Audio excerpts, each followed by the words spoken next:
Assalamualaikum warahmatullahi wabarakatuh. Perkenalkan, nama saya Diki Primasari dari Prodi Teknik Informatika Politeknik Kampar. Saya akan menyampaikan hasil perancangan tugas akhir dari mata kuliah Rekayasa Perangkat Lunak.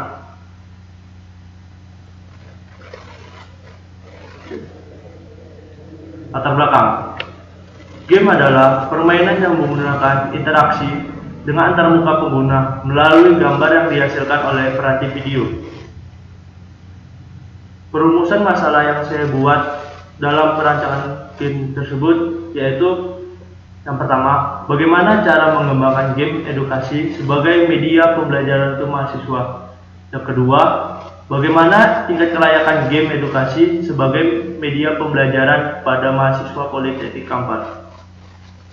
Batasan masalah. Adapun batasan masalah yang saya ambil yaitu yang pertama, game ini hanya dimainkan oleh satu pemain atau single player. Yang kedua, game ini bergenre RPG adventure. Yang ketiga, game ini merupakan game offline atau tidak membutuhkan koneksi internet. Tujuan dibuatnya rancangan tugas akhir ini yang pertama yaitu untuk mengembangkan game edukasi sebagai media pembelajaran di Politeknik Kampar. Yang kedua, mengetahui sebagai media pembelajaran di Politeknik Kampar. Analisis sistem.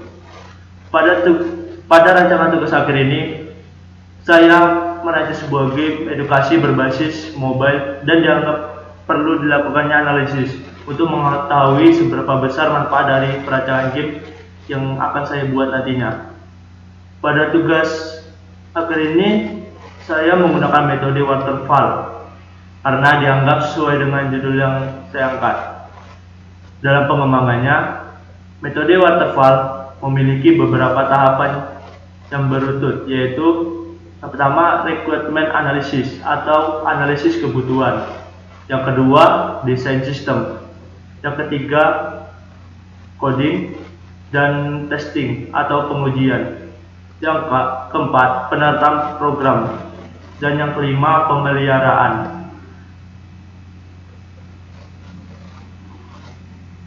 Adapun perangkat keras yang saya gunakan dalam membuat game edukasi ini yaitu dengan menggunakan prosesor Intel Core i3 2310M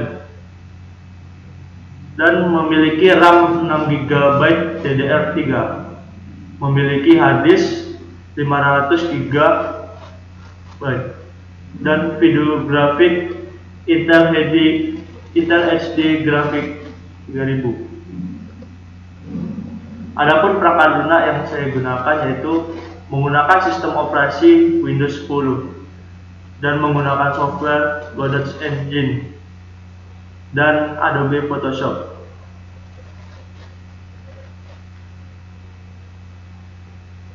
Use case diagram. Pada use case ini terdapat 3 aktor yaitu programmer, designer, dan player atau pengguna. Programmer di sini yaitu dia yang membuat suatu game tersebut, perkodeannya. Sedangkan desainer ini merancang dari segi gambarnya ataupun yang lainnya. Sedangkan pengguna memainkan gamenya. Diagram activity. Diagram activity menggambarkan alur, proses, atau cara kerja sistem. Pada diagram ini digambar aktivitas-aktivitas apa saja yang dikerjakan oleh sebuah sistem. Pada gambar ini, yang pertama itu menjalankan game, kemudian akan menampilkan skor awal dan menampilkan menu level. Kemudian akan menyerang musuh. Apabila musuh tidak dapat serang, maka nyawa akan berkurang. Sedangkan jika musuh berhasil dikalahkan, maka akan menjalankan misi selanjutnya dan game selesai. Kelas diagram. Kelas diagram digunakan untuk menggambarkan objek atau kelas pada sistem. Digambarkan objek-objek apa saja yang digunakan untuk membantu sebuah sistem. Misalnya di game ini terdapat objek player utama, karakter, time atau waktu, skor, nyawa, level, background. sequence diagram. Sequence diagram pada gambar tersebut menjelaskan eksekusi sebuah program skenario sistematik dari game, yaitu dimulai dari pemain membuka menu utama pada saat pertama kali menjalankan game ini. Selanjutnya pemain baru memulai permainan. Di dalam permainan, user atau pemain dapat memilih level dan menyelesaikan misi dan menyimpan permainan. DFD atau Data Flow Diagram. DFD yaitu model proses yang digunakan untuk menggambarkan aliran data melalui sebuah sistem dan tugas atau pengolahan data yang dilakukan oleh sistem. Pada sistem ini terdapat dua entitas terlibat, yaitu player dan level. Ini merupakan DFD level 0. Dan ini gambar dari DFD level 1. Kemudian ini DFD level 2. Dan Entity Relationship Diagram atau ERD merupakan suatu model untuk menjelaskan hubungan antar data dalam basis data berdasarkan objek-objek dasar data yang mempunyai hubungan antar relasi. Di situ seperti pembuat game itu memiliki kode pembuat game, nama, email, dan telepon. Kemudian game itu memiliki kode game, nama game, deskripsi, jenis, kategori, dan screenshot game. Sedangkan pemain memiliki objek seperti kode pemain dan username. Flowchart. Flowchart adalah suatu bagian dengan simbol-simbol tertentu yang menggambarkan urutan proses secara mendetail dan hubungan antara satu proses dengan proses lainnya dalam suatu program. Proses flowchart ini pertama itu menampilkan tampilan loading, kemudian menampilkan menu masuk. Di menu masuk ini menu utama. Kemudian menu utama ini terdapat pilihan-pilihan seperti bantuan, tentang, pengaturan, keluar, dan menu mulai. Dalam menu mulai ini terdapat pemilihan lagi. Ada pemilihan karakter dan pemilihan level.